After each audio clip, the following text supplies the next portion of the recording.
Chandigarh press club ਵਿੱਚ Shiromani Akali Dal democratic ਵੱਲੋਂ ਸ਼੍ਰੋਮਣੀ ਅਕਾਲੀ ਦਲ ਦਾ 100ਵਾਂ ਸਥਾਪਨਾ ਦਿਵਸ ਮਨਾਇਆ ਗਿਆ। ਮੌਕੇ ਸ਼੍ਰੋਮਣੀ ਅਕਾਲੀ ਦਲ ਡੈਮੋਕ੍ਰੈਟਿਕ ਦੇ ਆਗੂ ਸੁਖਦੇਵ ਸਿੰਘ ਢੀਂਡਸਾ ਅਤੇ ਪੰਜਾਬ ਵਿਧਾਨ ਸਭਾ ਦੇ ਸਾਬਕਾ ਡਿਪਟੀ ਸਪੀਕਰ ਵੀਰ ਦਵਿੰਦਰ ਸਿੰਘ ਹੋਰਾਂ ਨੇ ਸ਼੍ਰੋਮਣੀ ਅਕਾਲੀ ਦਲ ਦੇ ਬਹੁਤ ਸ਼ਾਨਾਂ ਅਤੇ ਇਤਿਹਾਸ ਦਾ ਜ਼ਿਕਰ ਕਰਦਿਆਂ ਆਖਿਆ ਕਿ ਅੱਜ ਵੀ ਸਾਨੂੰ ਆਪਣੇ ਗੁਰਦੁਆਰਿਆਂ ਨੂੰ ਮਹੰਤਾਂ ਤੋਂ ਅਤੇ ਮਸੰਦਾਂ ਤੋਂ ਆਜ਼ਾਦ ਕਰਾਉਣ ਦੀ ਲੋੜ ਹੈ ਅਤੇ ਸਥਿਤੀ ਉੱਥੇ ਹੀ ਆ ਖੜੀ ਹੈ ਜਿੱਥੇ 100 ਸਾਲ ਤੋਂ ਪਹਿਲਾਂ ਸ਼੍ਰੋਮਣੀ ਅਕਾਲੀ ਦਲ ਦੀ ਸਥਾਪਨਾ ਵੇਲੇ ਜਿਹੋ ਜਿਹੇ ਹਾਲਾਤ ਸੀ। ਦੋਵੇਂ ਆਗੂਆਂ ਨੇ ਸ਼੍ਰੀ ਪ੍ਰਕਾਸ਼ ਸਿੰਘ ਬਾਦਲ ਅਤੇ ਉਹਨਾਂ ਦੇ ਪੁੱਤਰ ਸੁਖਬੀਰ ਸਿੰਘ ਬਾਦਲ ਅਤੇ ਨੂੰਹ ਹਰਸਿਮਰਤ ਕੌਰ ਬਾਦਲ ਉੱਤੇ ਦੋਸ਼ ਲਾਏ ਕਿ ਉਹ ਲੋਕਾਂ ਦਾ ਖਹਿੜਾ ਛੱਡ ਚੁੱਕੇ ਹਨ, ਉਹ ਲੋਕਾਂ ਵਿੱਚੋਂ ਖਾਰਜ ਹੋ ਚੁੱਕੇ ਹਨ ਅਤੇ ਉਹਨਾਂ ਨੇ ਲੋਕਾਂ ਦਾ ਭਲਾ ਬਿਲਕੁਲ ਹੀ ਵਿਸਾਰ ਦਿੱਤਾ ਹੈ ਅਤੇ ਸ਼੍ਰੋਮਣੀ ਅਕਾਲੀ ਦਲ ਕੇਵਲ ਇੱਕ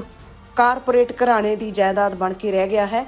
ਇਸ ਕਰਕੇ ਉਹਨਾਂ ਨੂੰ ਇਹ ਹੀਲਾ ਕਰਨਾ ਪਿਆ ਹੈ ਅਤੇ ਉਹ ਚਾਹੁੰਦੇ ਹਨ ਕਿ ਸ਼੍ਰੋਮਣੀ ਅਕਾਲੀ ਦਲ ਦਾ ਵਕਾਰ ਬਚਾਇਆ ਜਾਵੇ। ਇਹਦੇ ਲਈ ਮੁਹਿੰਮ ਛੇੜੀ ਜਾਵੇ ਅਤੇ ਸੰਘਰਸ਼ ਕੀਤਾ ਜਾਵੇ ਅਤੇ ਆਮ ਲੋਕਾਂ ਦਾ ਇਹਦੇ ਵਿੱਚ ਭਰੋਸਾ ਬਹਾਲ ਕੀਤਾ ਜਾਵੇ। ਸੁਖਦੇਵ ਸਿੰਘ ਢੀਂਡਸਾ ਨੇ ਦੱਸਿਆ ਕਿ ਅੱਜ ਸਵੇਰ ਸਾਰ ਸਭ ਤੋਂ ਪਹਿਲਾਂ ਗੁਰਦੁਆਰਾ ਸਾਹਿਬ ਵਿੱਚ ਜਾ ਕੇ ਸ਼੍ਰੀ ਸੁਖਮਨੀ ਸਾਹਿਬ ਦੇ ਪਾਠ ਦੇ ਭੋਗ ਪਾਏ ਗਏ ਅਤੇ ਇਸ ਉਪਰੰਤ ਅਕਾਲੀ ਦਲ ਦੀ ਚੜ੍ਹਦੀ ਕਲਾ ਲਈ ਅਤੇ ਜਿਹੜੇ ਲੋਕਾਂ ਨੇ ਇਹਦੇ ਵਕਾਰ ਲਈ ਸ਼ਹਾਦਤਾਂ ਦਿੱਤੀਆਂ ਸਨ ਉਹਨਾਂ ਨਿਮਿਤ ਅਰਦਾਸ ਕੀਤੀ ਗਈ ਅਤੇ ਅਕਾਲੀ ਦਲ ਦੀ ਚੜ੍ਹਦੀ ਕਲਾ ਲਈ ਵੀ ਅਰਦਾਸ ਕੀਤੀ। ਮੈਂ ਤੁਹਾਡਾ ਸਾਰਿਆਂ ਦਾ ਧੰਨਵਾਦ ਕਰਨਾ ਚਾਹੁੰਦਾ ਕਿ ਤੁਸੀਂ ਸਾਡੇ ਸੱਦੇ ਤੇ ਇੱਥੇ ਪਹੁੰਚੇ ਹੋ। ਤੁਹਾਡਾ ਬਹੁਤ ਬਹੁਤ ਮਿਹਰਬਾਨੀ ਸਾਰਿਆਂ ਦੀ। ਅੱਜ ਕਿਉਂ ਬੁਲਾਇਆ ਗਿਆ, ਕਿਉਂ ਤਕਲੀਫ ਦਿੱਤੀ ਤੁਹਾਨੂੰ? ਕਿਉਂਕਿ ਅੱਜ ਪੂਰਾ 100 ਸਾਲ ਹੋਇਆ ਸ਼੍ਰੋਮਣੀ ਅਕਾਲੀ ਦਲ ਦੀ ਜਦੋਂ ਬੁਨਿਆਦ ਰੱਖੀ ਗਈ ਸੀ। ਉਹ ਸਾਡੀ ਮਨਸ਼ਾ ਸੀ ਕਿ ਬੜੇ ਹਾਈ ਲੈਵਲ ਤੇ ਸਾਡੀ ਮਨਾਉਣ ਦਾ ਫੈਸਲਾ ਕੀਤਾ ਸੀ, ਲੇਕਿਨ ਕਿਉਂਕਿ ਕਿਸਾਨਾਂ ਦੀ ਐਜੀਟੇਸ਼ਨ ਚੱਲ ਰਹੀ ਹੈ ਇਸ ਕਰਕੇ ਅਸੀਂ ਮੋਗੇ ਵਿੱਚ ਰੱਖਿਆ। ਉਹ ਵੀ ਕਿ ਸਮਝੌਤਾ ਸਾਰੇ ਦੇ ਹੋਇਆ ਤੇ ਅੱਜ ਸਿਰਫ ਇਸ ਕਰਕੇ ਕਿਉਂਕਿ 100 ਸਾਲ ਹੋਏ ਆ, ਬੜਾ ਇਤਿਹਾਸਿਕ ਦਿਨ ਹੈ ਤੇ ਸ਼੍ਰੋਮਣੀ ਅਕਾਲੀ ਦਲ ਬਹੁਤ ਇਤਿਹਾਸਿਕ ਪਾਰਟੀ ਹੈ। ਇਸ ਕਰਕੇ ਅਸੀਂ ਸਭ ਤੋਂ ਪਹਿਲਾਂ 15 ਦੇ ਗੁਰਦੁਆਰਾ ਸਾਹਿਬ ਦੇ ਅੰਦਰ ਜਾ ਕੇ ਸੁਖਮਨੀ ਸਾਹਿਬ ਦਾ ਪਾਠ ਕਰਵਾਇਆ, ਅਰਦਾਸ ਕੀਤੀ। ਜਿੱਥੇ ਸ਼੍ਰੋਮਣੀ ਅਕਾਲੀ ਦਲ ਕੀਤੀ ਤੇ ਉੱਥੇ ਕਿਸਾਨ ਜਥੇਬੰਦੀਆਂ ਦੀ ਜੋ ਜਦੋਜਹਿਦ ਚੱਲ ਰਹੀ ਹੈ ਉਹਦੀ ਕਾਮਯਾਬੀ ਦੀ ਅਰਦਾਸ ਕੀਤੀ। ਵੀਰ ਦਵਿੰਦਰ ਸਿੰਘ ਹੋਰਾਂ ਨੇ ਆਪਣੇ ਰਵਾਇਤੀ ਅਤੇ ਸ਼ਾਇਰਾਨਾ ਅੰਦਾਜ਼ ਵਿੱਚ ਗੱਲ ਕਰਦਿਆਂ ਆਖਿਆ ਕਿ ਪੰਜਾਬ ਵਿੱਚ ਸ਼੍ਰੋਮਣੀ ਅਕਾਲੀ ਦਲ ਇੱਕ ਇਹੋ ਜਿਹੀ ਹਸਤੀ ਸੀ ਜਿਸ ਵੱਲ ਸਾਰੇ ਤੱਕਦੇ ਸਨ ਅਤੇ ਆਪਣੇ ਸਾਰੇ ਦੁੱਖਾਂ ਦੀ ਦਾਰੂ ਇਸ ਨੂੰ ਸਮਝਦੇ ਸਨ। ਪਰ ਅੱਜ ਹਾਲਾਤ ਇਹ ਬਣ ਚੁੱਕੇ ਹਨ ਕਿ ਬਹੁਤੇ ਲੋਕ ਅੱਜ ਆਪਣੇ ਸਾਰੇ ਦੁੱਖਾਂ ਲਈ ਇਸ ਨੂੰ ਹੀ ਮੂਲ ਜੜ ਮੰਨਣ ਲੱਗ ਪਏ ਹਨ। ਇਸ ਵੇਲੇ ਜਦੋਂ ਕਿਸਾਨ ਦਿੱਲੀ ਵਿੱਚ ਮੋਰਚੇ ਦੇ ਬਾਹਰ ਬੈਠੇ ਹਨ, ਇਸ ਕਰਕੇ ਸ਼੍ਰੋਮਣੀ ਅਕਾਲੀ ਦਲ ਵੱਲੋਂ ਵੱਡੇ ਸਮਾਗਮ ਨਹੀਂ ਕੀਤੇ ਜਾ ਰਹੇ। ਉਹਨਾਂ ਨੇ ਕਿਸਾਨਾਂ ਦੇ ਸੰਘਰਸ਼ ਦੀ ਹਮਾਇਤ ਕਰਦਿਆਂ ਕਿਹਾ ਕਿ ਅੱਗੇ ਤੋਂ ਸੰਘੀ ਢਾਂਚੇ ਦੀ ਹਮਾਇਤ ਵਿੱਚ ਸੰਘਰਸ਼ ਕੀਤਾ ਜਾਵੇਗਾ। ਸ਼੍ਰੋਮਣੀ ਅਕਾਲੀ ਦਲ ਹਮੇਸ਼ਾ ਹੀ ਸੰਘੀ ਢਾਂਚੇ ਦਾ ਧਾਰਨੀ ਰਿਹਾ ਹੈ ਅਤੇ ਰਾਜਾਂ ਨੂੰ ਵੱਧ ਅਧਿਕਾਰ ਦਿੱਤੇ ਜਾਣ ਦੀ ਪੈਰਵੀ ਕਰਦਾ ਰਿਹਾ ਹੈ। ਇਸ ਮੌਕੇ ਸੇਵਾ ਸਿੰਘ ਸੇਖਵਾਂ, ਅਮਰਿੰਦਰ ਸਿੰਘ ਸਾਬਕਾ SGPC ਮੈਂਬਰ ਅਤੇ ਸਰਦਾਰ ਜਗਦੇਵ ਸਿੰਘ ਤਲਵੰਡੀ ਦੇ ਪੁੱਤਰ ਰਣਜੀਤ ਸਿੰਘ ਤਲਵੰਡੀ ਹੋਰਾਂ ਨੇ ਵੀ ਸੰਬੋਧਨ ਕੀਤਾ ਅਤੇ ਉਹਨਾਂ ਨੇ ਆਪਣੇ ਤੌਰ ਤੇ ਦੱਸਿਆ ਕਿ ਉਹ ਕਿਸਾਨ ਸੰਘਰਸ਼ ਵਿੱਚ ਕਿਸ ਤਰ੍ਹਾਂ ਦੋਵੇਂ ਆਗੂਆਂ ਨੇ ਧਾਰਮਿਕ ਚੋਣਾਂ ਭਾਵ ਸ਼੍ਰੋਮਣੀ ਗੁਰਦੁਆਰਾ ਪ੍ਰਬੰਧਕ ਕਮੇਟੀ ਦੀਆਂ ਚੋਣਾਂ ਅਤੇ ਰਾਜਨੀਤਿਕ ਚੋਣਾਂ ਦੋਵਾਂ ਨੂੰ ਅਲੱਗ-ਅਲੱਗ ਕਰਾਰ ਦਿੰਦਿਆਂ ਆਖਿਆ ਕਿ ਸ਼੍ਰੋਮਣੀ ਕਮੇਟੀ ਅਤੇ ਸ਼੍ਰੀ ਅਕਾਲ ਤਖਤ ਸਾਹਿਬ ਦੀ ਮਰਿਆਦਾ ਬਹਾਲ ਕੀਤੀ ਜਾਵੇਗੀ ਅਤੇ ਧਰਮ ਦਾ ਸਿਆਸਤ ਉੱਤੇ ਕੁੰਡਾ ਬਣਾਇਆ ਜਾਵੇਗਾ। ਉਹਨਾਂ ਨੇ ਦੋਸ਼ ਲਾਏ ਕਿ ਸਰਦਾਰ ਪ੍ਰਕਾਸ਼ ਸਿੰਘ ਬਾਦਲ ਅਤੇ ਉਹਨਾਂ ਦੇ ਪੁੱਤਰ ਸੁਖਬੀਰ ਸਿੰਘ ਬਾਦਲ ਨੇ ਸ਼੍ਰੋਮਣੀ ਕਮੇਟੀ ਦੇ ਉੱਤੇ ਅਤੇ ਸ਼੍ਰੀ ਅਕਾਲ ਤਖਤ ਸਾਹਿਬ ਦੇ ਉੱਤੇ ਸਿਆਸਤ ਨੂੰ ਹਾਵੀ ਕਰ ਦਿੱਤਾ ਹੈ, ਜੋ ਕਿ ਸਿੱਖ ਮਰਿਆਦਾ ਦੇ ਬਿਲਕੁਲ ਉਲਟ ਹੈ ਕਿ ਜਿਹੜਾ ਆਗੂ ਸ਼੍ਰੋਮਣੀ ਗੁਰਦੁਆਰਾ ਪ੍ਰਬੰਧਕ ਕਮੇਟੀ ਦੀ ਚੋਣ ਲੜੇਗਾ ਉਹ ਰਾਜਨੀਤਿਕ ਚੋਣ ਨਹੀਂ ਲੜ ਸਕੇਗਾ। ਅਤੇ ਕੁਝ ਪੱਤਰਕਾਰਾਂ ਨੇ ਸਵਾਲ ਕੀਤੇ ਕਿ ਫਿਰ ਤਾਂ 2 ਸੰਵਿਧਾਨਾਂ ਦੀ ਜ਼ਰੂਰਤ ਪਵੇਗੀ ਤੇ ਉਹਨਾਂ ਨੇ ਆਖਿਆ ਕਿ ਚੋਣ ਕਮਿਸ਼ਨ ਦੀਆਂ ਹਦਾਇਤਾਂ ਮੁਤਾਬਕ ਸਭ ਕੁਝ ਕਰ ਲਿਆ ਜਾਵੇਗਾ। ਅੰਤ ਵਿੱਚ ਦੋਵੇਂ ਆਗੂਆਂ ਨੇ ਕਿਹਾ ਕਿ ਉਹ ਪ੍ਰਣ ਕਰਦੇ ਹਨ, ਅੱਜ ਦੇ ਦਿਨ ਭਾਵ ਕਿ 14 ਦਸੰਬਰ ਨੂੰ ਪ੍ਰਣ ਕਰਦੇ ਹਨ ਕਿ ਪਹਿਲਾਂ ਸ਼੍ਰੋਮਣੀ ਅਕਾਲੀ ਦਲ ਨੇ ਮਹੰਤਾਂ ਤੋਂ ਗੁਰਦੁਆਰਿਆਂ ਨੂੰ ਆਜ਼ਾਦ ਕਰਵਾਇਆ ਸੀ, ਉਦੋਂ ਸਾਡੇ ਹਾਕਮ ਅੰਗਰੇਜ਼ ਸਨ, ਪਰ ਹੁਣ ਸ਼੍ਰੋਮਣੀ ਅਕਾਲੀ ਦਲ ਦੇ ਇਹ ਕਬਜ਼ਾਕਾਰੀ ਹੁਣ ਖੁਦ ਨਵੇਂ ਮਹੰਤ ਬਣ ਬੈਠੇ ਹਨ ਕਿ ਇਹਨਾਂ ਨਵੇਂ ਮਹੰਤਾਂ ਤੋਂ ਗੁਰੂ ਘਰਾਂ ਨੂੰ ਗੁਰਦੁਆਰਿਆਂ ਨੂੰ ਆਜ਼ਾਦ ਕਰਵਾਇਆ ਜਾਵੇਗਾ। ਦੋਵੇਂ ਆਗੂਆਂ ਨੇ ਸਿੱਖਾਂ ਦੀਆਂ ਸਿਰਮੌਰ ਸੰਸਥਾਵਾਂ ਸ਼੍ਰੋਮਣੀ ਗੁਰਦੁਆਰਾ ਪ੍ਰਬੰਧਕ ਕਮੇਟੀ ਅਤੇ ਸ਼੍ਰੀ ਅਕਾਲ ਤਖਤ ਦੇ ਵਕਾਰ ਦੀ ਬਹਾਲੀ ਦਾ ਪ੍ਰਣ ਲਿਆ ਅਤੇ ਨਾਲ ਹੀ ਆਖਿਆ ਕਿ ਸ਼੍ਰੋਮਣੀ ਅਕਾਲੀ ਦਲ ਡੈਮੋਕ੍ਰੈਟਿਕ ਸ਼੍ਰੋਮਣੀ ਅਕਾਲੀ ਦਲ ਦੇ 100 ਸਾਲਾ ਸਥਾਪਨਾ ਦਿਹਾੜੇ ਤੇ ਪ੍ਰਣ ਕਰਦਾ ਹੈ ਕਿ ਸ਼੍ਰੋਮਣੀ ਅਕਾਲੀ ਦਲ ਦੀਆਂ ਮੁੜ 1920 ਵਾਲੀਆਂ ਪਿਰਤਾਂ ਅਤੇ ਸ਼ਾਨ ਨੂੰ ਬਹਾਲ ਕਰਾਇਆ ਜਾਵੇਗਾ ਅਤੇ ਸ਼੍ਰੋਮਣੀ ਗੁਰਦੁਆਰਾ ਪ੍ਰਬੰਧਕ ਕਮੇਟੀ ਨੂੰ ਬਾਦਲ ਪਰਿਵਾਰ ਦੀ ਜਕੜ ਵਿੱਚੋਂ ਆਜ਼ਾਦ ਕਰਵਾ ਕੇ ਸਿੱਖ ਪੰਥ ਦੀ ਇੱਛਾ ਮੁਤਾਬਕ ਸਾਰੇ ਪ੍ਰਬੰਧ ਬਿਹਤਰ ਤੇ ਵਧੀਆ ਕੀਤੇ ਜਾਣਗੇ। ਸਤਿ ਸ਼੍ਰੀ ਅਕਾਲ ਜੀ, ਟੀਵੀ ਪੰਜਾਬ ਲਈ ਮੈਂ ਦਵਿੰਦਰ ਕੌਰ। ਅੱਜ 14 ਦਸੰਬਰ 2020 ਹੈ ਤੇ ਸ਼੍ਰੋਮਣੀ ਅਕਾਲੀ ਦਲ ਦੀ 1 ਸਦੀ ਦਾ ਸਫ਼ਰ ਪੂਰਾ ਹੋਇਆ ਹੈ। ਆਪਾਂ ਇਸ ਸੰਬੰਧੀ ਗੱਲਬਾਤ ਕਰਦੇ ਹਾਂ ਸ਼੍ਰੋਮਣੀ ਅਕਾਲੀ ਦਲ ਡੈਮੋਕ੍ਰੈਟਿਕ ਦੇ ਆਗੂ ਸੁਖਦੇਵ ਸਿੰਘ ਢੀਂਡਸਾ ਹੋਰਾਂ ਨਾਲ। ਢੀਂਡਸਾ ਸਾਹਿਬ, ਟੀਵੀ ਪੰਜਾਬ ਤੇ ਤੁਹਾਡਾ ਸਵਾਗਤ ਹੈ। ਸਤਿ ਸ਼੍ਰੀ ਅਕਾਲ ਜੀ। ਸਤਿ ਸ਼੍ਰੀ ਅਕਾਲ ਜੀ, ਬਹੁਤ ਬਹੁਤ ਧੰਨਵਾਦ ਤੁਹਾਡਾ ਟੀਵੀ ਪੰਜਾਬ ਦਾ।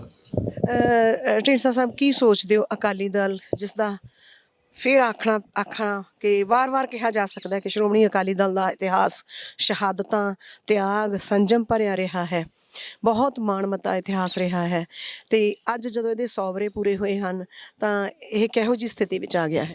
ਦੇਖੋ, ਸਾਰੀ ਹਿਸਟਰੀ ਦੁਬਾਰੇ ਦੁਹਰਾਉਣ ਵਾਲੀ ਗੱਲ ਹੋਈ ਹੈ। ਜਦੋਂ ਸ਼੍ਰੋਮਣੀ ਅਕਾਲੀ ਦਲ ਬਣਿਆ ਸੀ ਉਦੋਂ ਗੁਰੂ ਘਰਾਂ ਨੂੰ ਆਜ਼ਾਦ ਕਰਾਉਣ ਲਈ, ਮਹੰਤਾਂ ਤੋਂ ਆਜ਼ਾਦ ਕਰਾਉਣ ਲਈ, ਉਸ ਤਰ੍ਹਾਂ ਦੀ ਮਹੰਤ ਹੁਣ ਬੈਠੇ ਨੇ ਜਿਹੜੇ ਲੁੱਟੀ ਜਾ ਰਹੇ ਨੇ। ਔਰ ਜਿਸ ਤਰ੍ਹਾਂ ਬੇਅਦਬੀ ਹੋ ਰਹੀ ਹੈ ਉਦੋਂ ਹੀ ਬੇਅਦਬੀ ਕਰਦੇ ਸੀਗੇ, ਹੁਣ ਗੁਰੂ ਗ੍ਰੰਥ ਸਾਹਿਬ ਦੀ ਫਿਰ ਬੇਅਦਬੀ ਹੋ ਰਹੀ ਹੈ। ਹੁਣ ਲੋੜ ਹੈ ਕਿ ਉਸੇ ਤਰ੍ਹਾਂ ਸਦੀ ਤੋਂ ਬਾਅਦ ਹੁਣ ਫਿਰ ਲੋੜ ਹੈ ਕਿ ਨਵੇਂ ਕਿਸਮ ਦੇ ਜਿਹੜੇ ਮਹੰਤ ਆਏ ਨੇ ਇਹਨਾਂ ਨੂੰ ਕਿਵੇਂ ਕੱਢਿਆ ਜਾਏ, ਉਹਦੇ ਲਈ ਜਦੋਜਹਿਦ ਸਾਡੀ ਜਾਰੀ ਹੈ।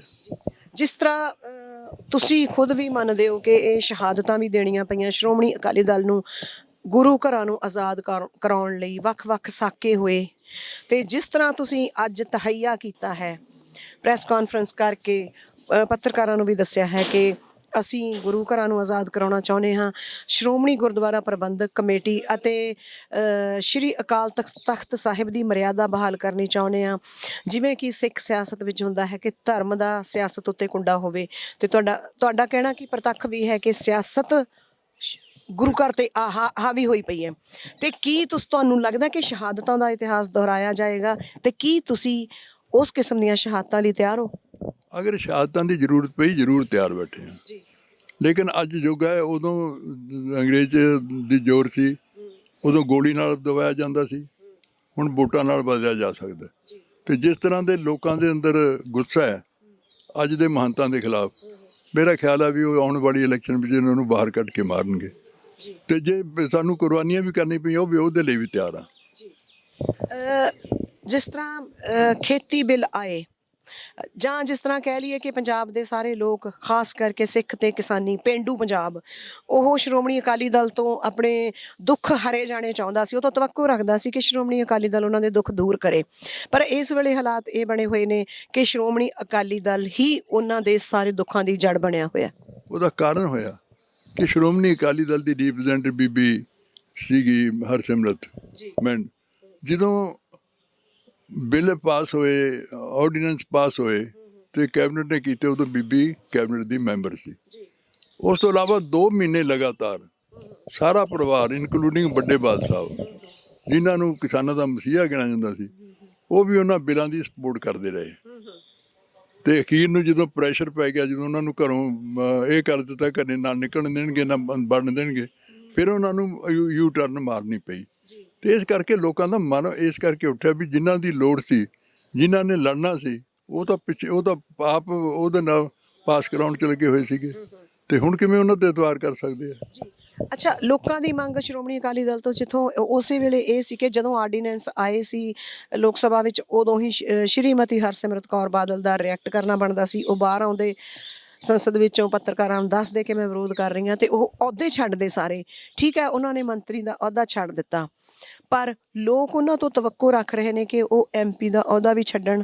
ਬਾਦਲ ਪਰਿਵਾਰ ਸਾਰੇ ਅਹੁਦੇ ਛੱਡੇ, ਤੇ ਕੀ ਤੁਹਾਨੂੰ ਲੱਗਦਾ ਕਿ ਤੁਹਾਡੇ ਤੋਂ ਵੀ ਲੋਕ ਤਵੱਕੋ ਰੱਖ ਰਹੇ ਨੇ ਕਿ ਤੁਸੀਂ ਵੀ ਰਾਜ ਸਭਾ ਵਾਲੀ ਸੀਟ ਛੱਡੋ? ਜ਼ਰੂਰ ਛੱਡਾਂਗੇ। ਜਿੱਦਣ ਕਿਸਾਨ ਮੈਂ ਕਿਹਾ ਸੀਗਾ ਅਵਾਰਡ ਵਾਪਸ ਕੀਤਾ, ਜਦੋਂ ਕਿਹਾ ਕਿਸਾਨਾਂ ਨੇ ਅਵਾਰਡ ਵਾਪਸ ਕਰਤੇ, ਅਵਾਰਡ ਵਾਪਸ ਕਰਤਾ। ਜਿੱਦਣ ਕਿਸਾਨ ਕਹਿਣਗੇ ਵੀ ਜੇ ਤੁਹਾਡੀ ਇਹਦੀ ਲੋੜ ਆਏਗੀ, ਮੈਂ 1 ਮਿੰਟ ਨਹੀਂ ਲਾਉਣਾ, ਮੈਂ ਉਹਦੀ ਰਿਜ਼ਾਈਨ ਕਰ ਦੂੰਗਾ। ਪਰ ਕਿਸਾਨ ਕਿਉਂ ਕਹਿਣ? ਤੁਸੀਂ ਆਪ ਕਿਸ ਤਰ੍ਹਾਂ ਸੋਚਦੇ ਹੋ ਇਹਦੇ ਬਾਰੇ? ਨਹੀਂ, ਦੇਖੋ, ਜੇ ਫਰਜ਼ ਕਰੋ ਹੁਣ ਦੁਬਾਰਾ ਆਉਂਦਾ ਹੈ ਤੇ ਉਦੋਂ ਤਾਂ ਐਮਪੀਆਂ ਦੀ ਲੋੜ ਪੈਣੀ ਹੈ। ਹੁਣ ਤਾਂ ਰਾਜ ਸਭਾ 'ਚ ਵੀ, ਕਿਉਂਕਿ ਮੈਜੋਰਟੀ ਲੋਕ ਸਭਾ 'ਚ ਤਾਂ ਮੈਜੋਰਟੀ ਹੈ ਉਹਨਾਂ ਦੀ, ਰਾਜ ਸਭਾ 'ਚ ਤਾਂ ਉਸ ਤਰ੍ਹਾਂ ਦੀ ਮੈਜੋਰਟੀ ਨਹੀਂ ਹੈ।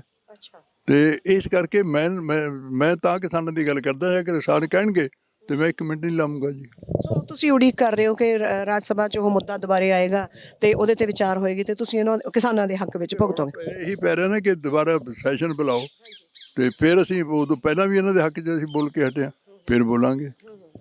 ਤੇ ਜਿਸ ਤਰ੍ਹਾਂ ਸਿਆਸਤ ਦਾ ਚਿਹਰਾ ਮੋਹਰਾ ਬਣ ਗਿਆ ਹੈ, ਜਿਸ ਤਰ੍ਹਾਂ ਪੰਜਾਬ ਵਿੱਚ ਉੱਤਰ ਕਾਟੋ ਮੈਂ ਚੜ੍ਹਾਂ ਕਾਂਗਰਸ ਤੇ ਸ਼੍ਰੋਮਣੀ ਅਕਾਲੀ ਦਲ ਬਣੇ ਰਹੇ ਨੇ, ਉਹਦਾ ਰਾਜ ਦੋਵੇਂ ਇੱਕ ਦੂਸਰੇ ਨੂੰ ਬਚਾਉਂਦੇ ਰਹੇ ਹਨ, ਤੇ ਹਾਂ, ਤੁਸੀਂ ਇਹ ਬਦਲੋਗੇ?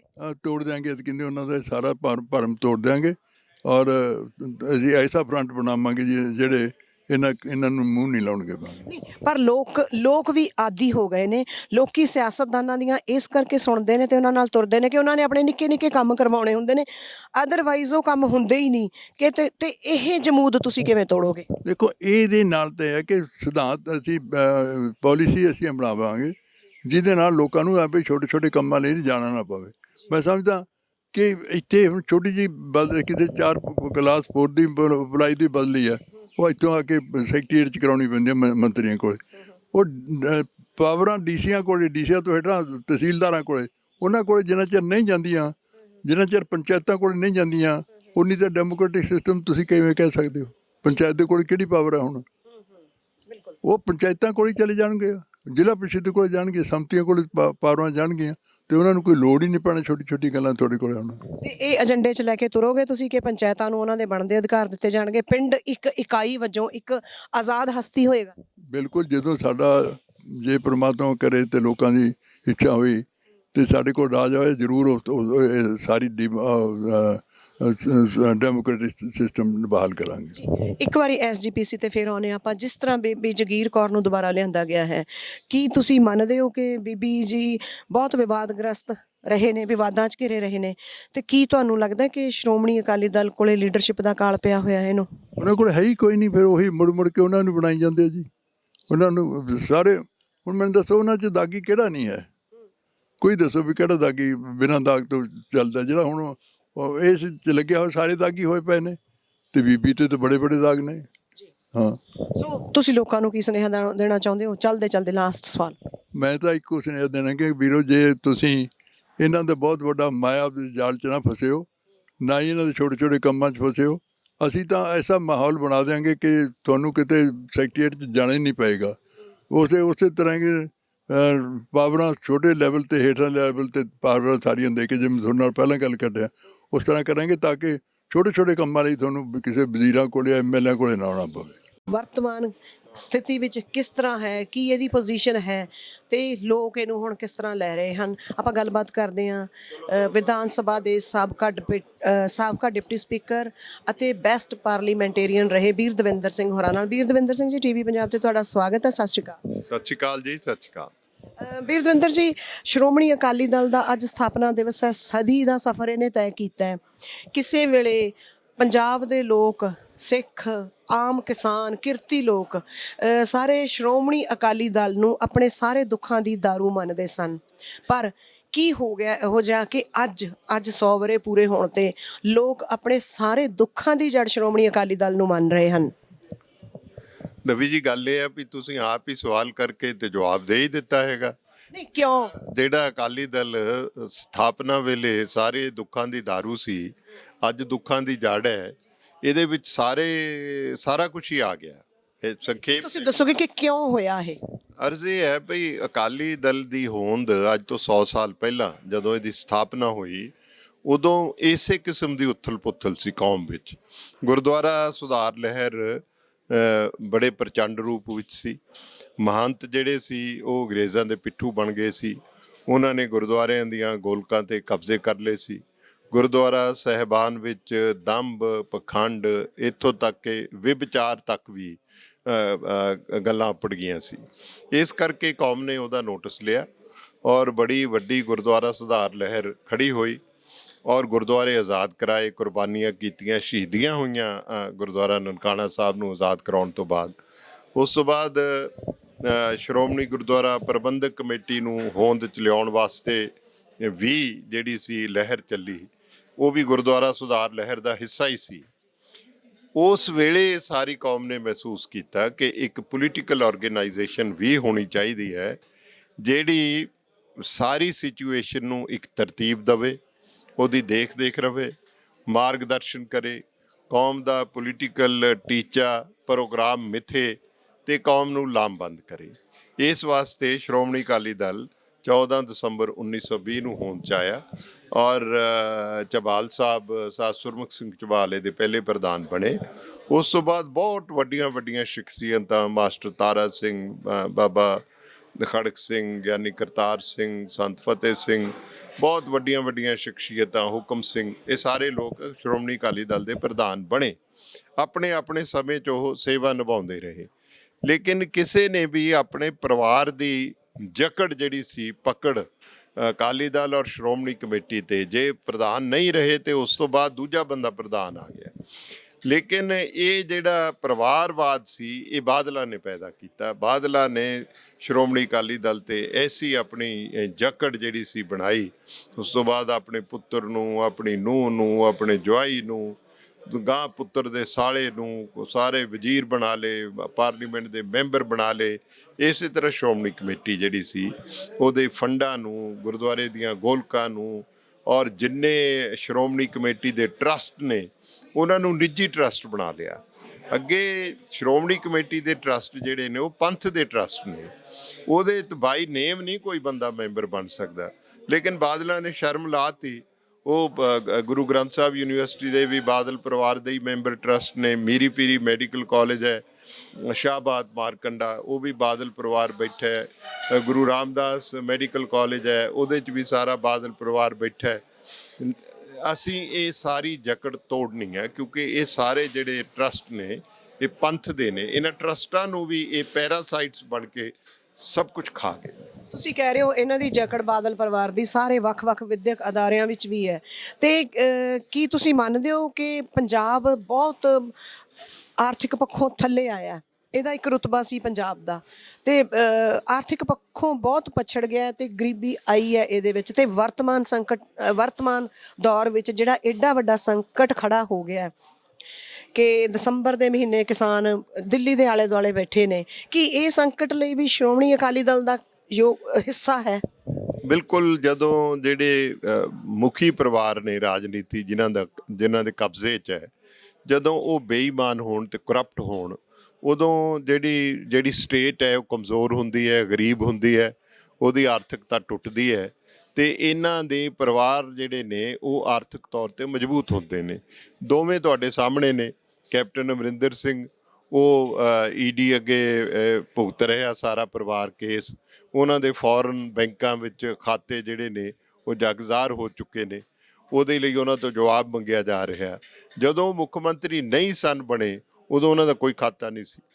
ਜਦੋਂ ਮੁੱਖ ਮੰਤਰੀ ਬਣੇ ਨੇ ਉਸ ਤੋਂ ਬਾਅਦ ਉਹਨਾਂ ਦੇ ਪੁੱਤਰਾਂ ਦੇ, ਧੀਆਂ ਦੇ ਵਿਦੇਸ਼ਾਂ 'ਚ ਖਾਤੇ ਖੁੱਲ੍ਹਦੇ ਨੇ। ਉਹ ਪੈਸਾ ਕਿੱਥੋਂ ਆਉਂਦਾ? ਉਹ ਸਟੇਟ ਨੂੰ ਚੂੰਡਦੇ ਨੇ। ਇਸੇ ਤਰ੍ਹਾਂ ਬਾਦਲਾਂ ਦੇ ਜਿਹੜੇ ਦੌਲਤਾਂ ਦੇ ਅੰਬਾਰ ਨੇ, ਉਹਨਾਂ ਦੇ ਹੋਟਲ, ਉਹਨਾਂ ਦੇ ਫਾਰਮ, ਉਹਨਾਂ ਦੀਆਂ ਬੱਸਾਂ, ਉਹਨਾਂ ਦੇ ਕਿੰਨੇ ਵਪਾਰ ਨੇ, ਇਹ ਕਿੱਥੋਂ ਬਣੇ? ਸਟੇਟ ਕਮਜ਼ੋਰ ਹੋਈ, ਬਾਦਲ ਹੋਣੀ ਅਮੀਰ ਹੋਏ। ਤੇ ਇਹ ਬੇਈਮਾਨੀ ਦਾ ਆਸਰਾ ਲੈ ਕੇ ਇਹ ਪਰਿਵਾਰ ਵਿਚਰੇ ਨੇ। ਇਹਨਾਂ ਨੇ ਪੰਜਾਬ ਦਾ ਬੇੜਾ ਗਰਕ ਕਰਤਾ। ਪੰਜਾਬ ਬਚ ਨਹੀਂ ਸਕੇਗਾ ਜਦ ਤੱਕ ਪੰਜਾਬ ਦੇ ਲੋਕ ਇਕੱਠੇ ਹੋ ਕੇ ਪੰਜਾਬ ਨੂੰ ਲਿਬਰੇਟ ਨਹੀਂ ਕਰਾਉਂਦੇ, ਇਹਨਾਂ ਚੋਰਾਂ ਡਾਕੂਆਂ ਤੋਂ ਇਹਨੂੰ ਆਜ਼ਾਦ ਨਹੀਂ ਕਰਾਉਂਦੇ। ਤੁਸੀਂ ਕੀ ਮੰਨਦੇ ਹੋ ਕਿ ਜਿਹੜਾ ਸ਼੍ਰੋਮਣੀ ਅਕਾਲੀ ਦਲ ਜੋ ਅੱਜ ਕੱਲ੍ਹ ਬਾਦਲ ਦਲ ਕਹਾਉਂਦਾ ਹੈ, ਕੀ ਇਹਦਾ ਭੋਗ ਪੈ ਚੁੱਕਿਆ ਹੈ ਅੱਜ 14 ਦਸੰਬਰ ਨੂੰ ਸਥਾਪਨਾ ਦਿਵਸ ਤੇ? ਦੇਖੋ ਜੀ, ਭੋਗ ਉਹਨਾਂ ਦਾ ਪੈ ਚੁੱਕਿਆ। ਏਡਾ ਵੱਡਾ ਕਿਸਾਨ ਅੰਦੋਲਨ ਹੋ ਰਿਹਾ ਹੈ, ਜੁਰਤ ਨਹੀਂ ਕਰ ਸਕਦੇ ਸੁਖਬੀਰ ਸਿੰਘ ਬਾਦਲ ਜਾਂ ਉਹਨਾਂ ਦੀ ਪਤਨੀ ਜਾਂ ਪ੍ਰਕਾਸ਼ ਸਿੰਘ ਬਾਦਲ ਉਹ ਕਿਸਾਨਾਂ ਦੇ ਅੰਦੋਲਨ 'ਚ ਜਾ ਕੇ ਬੋਲਣ ਦੀ ਜਾਂ ਸੰਬੋਧਨ ਦੀ, ਤੋਂ ਭੋਗ ਤੇ ਪੈ ਹੀ ਚੁੱਕਿਆ। ਸ਼੍ਰੋਮਣੀ ਕਮੇਟੀ ਪਹਿਲੀ ਵਾਰੀ ਹੋਇਆ ਕਿ ਸ਼੍ਰੋਮਣੀ ਅਕਾਲੀ ਦਲ ਅਸੈਂਬਲੀ ਦੀਆਂ ਚੋਣਾਂ ਵਿੱਚ ਅਪੋਜੀਸ਼ਨ ਦਾ ਰੁਤਬਾ ਨਹੀਂ ਲੈ ਸਕੀ। ਇਸ ਵਾਸਤੇ ਜਦੋਂ ਹੁਣ ਸ਼੍ਰੋਮਣੀ ਕਮੇਟੀ ਦੀਆਂ ਚੋਣਾਂ ਹੋਣਗੀਆਂ ਉਹਦੇ 'ਚ ਵੀ ਸਭ ਕੁਝ ਸਪਸ਼ਟ ਹੋ ਜਾਏਗਾ। ਉਹ ਮਾਰਜਨ ਵਿੱਚ ਚਲੇ ਗਏ ਨੇ ਔਰ ਸ਼੍ਰੋਮਣੀ ਕਮੇਟੀ ਦੀਆਂ ਚੋਣਾਂ ਵਿੱਚ ਮਾਰਜਨ ਤੋਂ ਵੀ ਬਾਹਰ ਚਲੇ ਜਾਣਗੇ। They have become irrelevant. ਕਿ ਜਦੋਂ ਰਹਿਬਰ ਹੀ ਕਾਫਲੇ ਲੁੱਟ ਲੈਣ, ਜਿਹੋ ਜਿਹੇ ਹਾਲਾਤ ਪੰਜਾਬ ਨੇ ਦੇਖੇ ਨੇ ਹੁਣ ਤੱਕ ਦੇ, ਜਿਸ ਤਰ੍ਹਾਂ ਸਿਆਸੀ ਪਾਰਟੀਆਂ ਨੇ ਉਹਨਾਂ ਨੂੰ ਲੁੱਟਿਆ, ਵਾਰੀ-ਵਾਰੀ ਇਹ ਕਾਂਗਰਸ ਤੇ ਅਕਾਲੀ ਆਉਂਦੇ ਰਹੇ, ਤੇ ਅੱਜ ਜਿਵੇਂ ਤੁਸੀਂ ਕਹਿ ਰਹੇ ਹੋ, ਤੁਸੀਂ ਤੇ ਸਰਦਾਰ ਸੁਖਦੇਵ ਸਿੰਘ ਢੀਂਡਸਾ, ਕਿ ਅਸੀਂ ਪੰਜਾਬ ਨੂੰ ਇਸ ਜਕੜ ਤੋਂ ਮੁਕਤ ਕਰਾਉਣਾ ਚਾਹੁੰਦੇ ਹਾਂ, ਅਸੀਂ SGPC ਤੇ ਸ਼੍ਰੀ ਅਕਾਲ ਤਖਤ ਸਾਹਿਬ ਨੂੰ ਸਿਆਸਤ ਦੀ ਜਕੜ ਤੋਂ ਮੁਕਤ ਕਰਾਉਣੇ ਚਾਹੁੰਦੇ ਹਾਂ, ਤੇ ਧਰਮ ਦਾ ਸਿਆਸਤ ਤੇ ਕੁੰਡਾ ਹੋਵੇ ਜੋ ਸਿੱਖ ਪੰਥ ਵਿੱਚ ਚੱਲਦਾ ਹੈ। ਤੁਹਾਡੀ ਸੁਹਿਰਦਤਾ ਤੇ ਲੋਕ ਕਿਵੇਂ ਭਰੋਸਾ ਕਰਨ, ਕਿਉਂਕਿ ਲੋਕ ਇੰਨੇ ਹਾਰੇ ਹੁੱਟੇ ਹੋਏ ਪਏ ਨੇ? ਦੇਖੋ ਜੀ, ਆਪਣੀ ਤਾਰੀਫ ਤੇ ਆਪਣੇ ਮੂੰਹੋਂ ਕੀਤੀ ਨਹੀਂ ਜਾ ਸਕਦੀ। ਮੈਨੂੰ 20-50 ਸਾਲ ਰਾਜਨੀਤੀ 'ਚ ਹੋ ਗਏ ਨੇ। ਮੇਥੋਂ ਵੱਧ ਸਮਾਂ ਸਰਦਾਰ ਸੁਖਦੇਵ ਸਿੰਘ ਢੀਂਡਸਾ ਨੂੰ ਹੋ ਗਿਆ। ਨਾ ਸਰਦਾਰ ਸੁਖਦੇਵ ਸਿੰਘ ਢੀਂਡਸਾ ਤੇ ਕੋਈ ਕਰਪਸ਼ਨ ਦਾ ਕੇਸ ਹੈ, ਨਾ ਬੀਰ ਦਵਿੰਦਰ ਸਿੰਘ ਤੇ। ਅਸੀਂ ਤਾਂ ਫਕੀਰੀ ਨਾਲ ਰਾਜਨੀਤੀ ਕੀਤੀ ਹੈ, ਸਦਾ ਹੀ, ਅੱਜ ਵੀ ਕਰ ਰਹੇ ਹਾਂ। ਇਸ ਵਾਸਤੇ ਮੈਂ ਸਮਝਦਾ ਭਈ ਲੋਕਾਂ ਨੂੰ ਭਰੋਸਾ ਦੇਣ ਲਈ ਇਹ ਇੰਨਾ ਹੀ ਕਾਫੀ ਹੈ ਕਿ ਜੇ ਤੁਸੀਂ 50 ਸਾਲ ਆਪਣਾ ਦਾਮਨ ਸਾਫ਼ ਰੱਖ ਕੇ ਰਾਜਨੀਤੀ 'ਚ ਵਿਚਰ ਸਕਦੇ ਹੋ, ਅਸੀਂ ਵੀ ਇਹ ਸਾਰਾ ਕੁਝ ਕਰ ਸਕਦੇ ਸੀ। ਇਸ ਵਗਦੀ ਗੰਗਾ 'ਚ ਅਸੀਂ ਵੀ ਹੱਥ ਧੋ ਸਕਦੇ ਸੀ। ਜਦੋਂ ਅਮਰਿੰਦਰ ਸਿੰਘ ਲੁੱਟ ਰਿਹਾ ਪੰਜਾਬ ਨੂੰ, ਪਿਛਲੀ ਵਾਰ ਵੀ ਮੈਂ ਉਹਦੇ ਨਾਲ ਸੀ। ਮੈਂ ਤੇ ਕਰਪਸ਼ਨ ਦਾ ਕੇਸ ਉਹਦੇ ਖਿਲਾਫ ਉਠਾਇਆ ਅਸੈਂਬਲੀ 'ਚ ਔਰ ਉਹਦਾ ਵਿਜ਼ਾਨਾ ਭੁਗਤਿਆ। ਇਸ ਵਾਸਤੇ ਮੈਂ ਸਮਝਦਾ ਕਿ ਲੋਕਾਂ ਨੂੰ ਇਤਬਾਰ ਤਾਂ ਕਰਨਾ ਹੀ ਚਾਹੀਦਾ। ਜੇ ਉਹ ਇਹਨਾਂ ਲੋਟੂਆਂ ਤੇ ਇਤਬਾਰ ਕਰ ਸਕਦੇ ਨੇ, ਜਿਹੜੇ ਸ਼ਾਹਰਾਹਾਂ ਦੇ ਲੁਟੇਰੇ ਨੇ, ਹਾਈਵੇ ਰੋਬਰਸ ਨੇ, ਜੇ ਉਹਨਾਂ ਤੇ ਇਤਬਾਰ ਕਰ ਸਕਦੇ ਨੇ, ਅਮਰਿੰਦਰ ਸਿੰਘ ਦੇ ਇਤਬਾਰ ਕਰ ਸਕਦੇ ਨੇ ਜਿਹਦੇ ਤੇ ਇੰਨੇ ਕਰਪਸ਼ਨ ਦੇ ਮਾਮਲੇ ਬਣੇ, ਬਾਦਲਾਂ ਤੇ ਇਤਬਾਰ ਕਰ ਸਕਦੇ ਨੇ, ਫਿਰ ਅਸੀਂ ਤਾਂ ਦਰਵੇਸ਼ ਫਕੀਰ ਲੋਕਾਂ ਸਾਡੇ ਤੇ ਕਿਉਂ ਨਹੀਂ ਕਰਦੇ? ਇੱਕ ਵਾਰ ਕਰਕੇ ਵੇਖਣ, ਫਿਰ ਦਿਖਾਵਾਂਗੇ ਵੀ ਕਿਵੇਂ ਸਾਫ਼ ਸੁਥਰੀ ਰਾਜਨੀਤੀ ਚੱਲਦੀ ਹੈ। ਕਿਸਾਨ ਅੰਦੋਲਨ ਬਾਰੇ ਤੁਹਾਡੀ ਕੀ ਰਾਏ ਹੈ ਕਿ ਕਿਸ ਤਰ੍ਹਾਂ ਰਹੇਗਾ? ਜਿਸ ਤਰ੍ਹਾਂ ਉਹ ਤਹੱਮਲ ਨਾਲ, ਸੰਜਮ ਨਾਲ ਡਟੇ ਹੋਏ ਨੇ, ਹੁਣ ਤੱਕ ਜੋ ਪੰਜਾਬੀਆਂ ਨੂੰ ਬਦਨਾਮ ਕੀਤਾ ਗਿਆ, ਇਸ ਲਹਿਰ ਨੂੰ ਵੀ ਸਿੱਖੀ ਨਾਲ ਜੋੜਿਆ ਜਾ ਰਿਹਾ ਹੈ, ਐਂਟੀ ਸੋਸ਼ਲ ਐਲੀਮੈਂਟ ਆਖਿਆ ਜਾ ਰਿਹਾ ਇਹਦੇ ਵਿੱਚ ਨੇ। ਤੁਸੀਂ ਕੀ ਭਵਿੱਖ ਦੇਖਦੇ ਹੋ ਕਿਸਾਨ ਅੰਦੋਲਨ ਦਾ? ਦੇਖੋ, ਕਿਸਾਨ ਅੰਦੋਲਨ ਬਹੁਤ ਤੇਜ਼ੀ ਨਾਲ ਅੱਗੇ ਵੱਧ ਰਿਹਾ ਹੈ ਔਰ ਕਿਸਾਨ ਲੀਡਰਸ਼ਿਪ ਨੇ ਬਹੁਤ ਸਿਆਣਪ ਨਾਲ ਆਪਣਾ ਮਸਲਾ ਜਿਹੜਾ ਹੈਗਾ ਉੱਥੇ ਪੇਸ਼ ਕੀਤੇ ਨੇ ਔਰ ਨੈਗੋਸ਼ੀਏਸ਼ਨ ਉਹਨਾਂ ਨੇ ਬੜੀ ਸਾਫ਼ ਗੋਈ ਨਾਲ ਔਰ ਪੁਖਤਗੀ ਨਾਲ ਉਹ ਨੈਗੋਸ਼ੀਏਸ਼ਨ 'ਚ ਗਏ ਨੇ। ਮੈਂ ਲਿਖਿਆ ਵੀ ਸੀ ਕਿ ਪੰਜਾਬ ਬੜੀਆਂ ਲੜਾਈਆਂ ਮੈਦਾਨਾਂ 'ਚ ਜਿੱਤਦਾ ਹੈ, ਟੇਬਲ ਤੇ ਬੈਠ ਕੇ ਹਾਰਦਾ ਹੈ। ਹੁਣ ਇਹ ਆਖਰੀ ਚਰਨ ਸੀਮਾ ਵਿੱਚ ਹੈ ਮੋਰਚਾ। ਲੋਕਾਂ ਨੇ ਕੋਈ ਕਸਰ ਨਹੀਂ ਛੱਡੀ। ਹੁਣ ਤੇ ਲੀਡਰਸ਼ਿਪ ਦਾ, ਕਿਸਾਨਾਂ ਦੀ ਲੀਡਰਸ਼ਿਪ ਦਾ ਇਮਤਿਹਾਨ ਹੈ ਕਿ ਉਹ ਇਸ ਗੱਲ ਨੂੰ ਸਮੇਟਦੇ ਕਿਸ ਤਰ੍ਹਾਂ ਨੇ। ਮੈਂ ਸਮਝਦਾ ਉਹਨਾਂ ਦੀਆਂ ਸਾਰੀਆਂ ਮੰਗਾਂ ਜਾਇਜ਼ ਨੇ।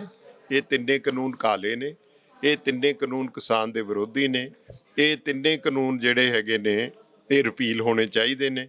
ਨਵਾਂ ਕਾਨੂੰਨ ਆਉਣਾ ਚਾਹੀਦਾ। ਕੇਂਦਰ ਬੇਈਮਾਨ ਹੈ, ਚਲਾਕੀ ਕਰ ਰਹੇ ਨੇ।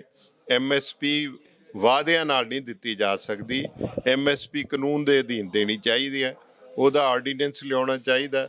MSP ਦੇਣ ਦੇ ਵਾਸਤੇ ਉਹਨਾਂ ਨੂੰ ਜਿਹੜਾ ਕਮਿਸ਼ਨ ਹੈਗਾ for agriculture cost and pricing, ਉਹਨੂੰ ਵੀ ਇੱਕ ਸਟੈਚੂਟਰੀ ਬਾਡੀ ਬਣਾਉਣ ਦੀ ਜ਼ਰੂਰਤ ਹੈ। ਉਹਦੇ ਲਈ ਵੀ ਉਹਨਾਂ ਨੂੰ ਆਰਡੀਨੈਂਸ ਤੇ ਕਾਨੂੰਨ ਲਿਆਉਣਾ ਪਏਗਾ। ਉਸ ਦੇ ਅਧੀਨ ਹੀ MSP ਲਿਆਉਣੀ ਪਏਗੀ। ਨਾਲ ਗੌਰਮੈਂਟ ਦੀ ਕਮਿਟਮੈਂਟ ਹੋਏਗੀ ਕਿ ਖਰੀਦ ਕੌਣ ਕਰੇਗਾ, ਉਹਦੇ 'ਚ FCI ਨੂੰ ਉਸੇ ਕਾਨੂੰਨ 'ਚ ਪਾਬੰਦ ਕਰਨਾ ਪਏਗਾ, ਪੈਸੇ ਦਾ ਪ੍ਰਬੰਧ ਕਰਨਾ ਪਏਗਾ। ਇਹ ਗੱਲਾਂ ਬਾਤੀ ਨਹੀਂ ਗੱਲਾਂ ਹੋਣੀਆਂ, ਇਹ ਸਾਰਾ ਕੁਝ ਲਿਖਤੀ ਹੋਏਗਾ, ਕਾਨੂੰਨ ਦੇ ਰੂਪ 'ਚ ਆਏਗਾ। ਮੈਂ ਸਮਝਦਾ ਕਿਸਾਨ ਜਥੇਬੰਦੀਆਂ ਦੇ ਆਗੂ ਇਹ ਸਾਰੀਆਂ ਚੀਜ਼ਾਂ ਨੂੰ ਸਮਝਦੇ ਨੇ, ਇਸੇ ਕਰਕੇ ਮਸਲਾ ਹੱਲ ਹੋਣ 'ਚ ਦੇਰ ਲੱਗ ਰਹੀ ਹੈ। ਆਖਰੀ ਸਵਾਲ, ਜਿਸ ਤਰ੍ਹਾਂ ਕਿਸਾਨ ਅੰਦੋਲਨ ਚੱਲਿਆ ਹੈ, ਜਿਸ ਤਰ੍ਹਾਂ ਪੰਜਾਬ ਨੇ ਤੇ ਹਰਿਆਣੇ ਨੇ ਫਿਰ ਅਗਵਾਈ ਕੀਤੀ, ਤੇ ਜਿਸ ਤਰ੍ਹਾਂ ਹੁਣ ਪੂਰੇ ਮੁਲਕ ਦੇ ਬੁੱਧੀਜੀਵੀ, ਪ੍ਰੋਫੈਸਰ, ਡਾਕਟਰ, ਵਕੀਲ, ਵਿਦਿਆਰਥੀ ਉੱਥੇ ਜੁਟੇ ਹੋਏ ਨੇ, ਇਕੱਠੇ ਹੋਏ ਹੋਏ ਨੇ, ਫਿਲਮ ਮੇਕਰ, ਕਲਾਕਾਰ ਸਭ, ਤੇ ਕੀ ਇਹਦਾ ਅਸਰ ਸਿਆਸਤ ਤੇ ਪਏਗਾ? ਕੋਈ ਸਾਫ਼ ਸੁਥਰੀ ਸਿਆਸਤ ਹੁਣ ਸਾਹਮਣੇ ਆਏਗੀ? ਆਖਰੀ ਸਵਾਲ ਹੈ ਮੇਰਾ। ਦੇਖੋ, ਇਹਦਾ ਬਹੁਤ ਵੱਡਾ ਅਸਰ ਸਿਆਸਤ ਤੇ ਪਏਗਾ। ਕੁਝ ਪਾਰਟੀਆਂ ਤੇ ਪੰਜਾਬ 'ਚ ਬਿਲਕੁਲ ਇਰਰੈਲੇਵੈਂਟ ਹੋ ਗਈਆਂ। ਇਹ ਕਿਸਾਨ ਅੰਦੋਲਨ 'ਚ ਅਕਾਲੀ ਦਲ ਇਰਰੈਲੇਵੈਂਟ ਹੋ ਗਿਆ, ਕਾਂਗਰਸ ਇਰਰੈਲੇਵੈਂਟ ਹੋ ਗਈ, ਬੀਜੇਪੀ ਇਰਰੈਲੇਵੈਂਟ ਹੋ ਗਈ। ਚੋਣਾਂ ਹੋਣੀਆਂ, ਲੋਕਾਂ ਨੇ ਲੜਨੀਆਂ। ਇਸ ਲਈ ਇਹ ਕਿਸਾਨ ਅੰਦੋਲਨ ਦੀ ਰਿਫਲੈਕਸ਼ਨ ਉਹਦੇ ਤੇ ਆਏਗੀ। ਤੀਜੀ ਧਿਰ ਜਿਹੜੀ ਹੈ ਉਹ ਉੱਭਰ ਕੇ ਆਏਗੀ ਤੇ ਕਾਫੀ ਸਫਾਈ ਜਿਹੜੀ ਹੈ ਰਾਜਨੀਤੀ 'ਚ ਇਸ ਕਿਸਾਨ ਅੰਦੋਲਨ ਤੋਂ ਬਾਅਦ ਹੋਏਗੀ। ਬਹੁਤ ਸਾਰੇ ਨਵੇਂ ਚਿਹਰੇ ਸਾਹਮਣੇ ਆਉਣਗੇ।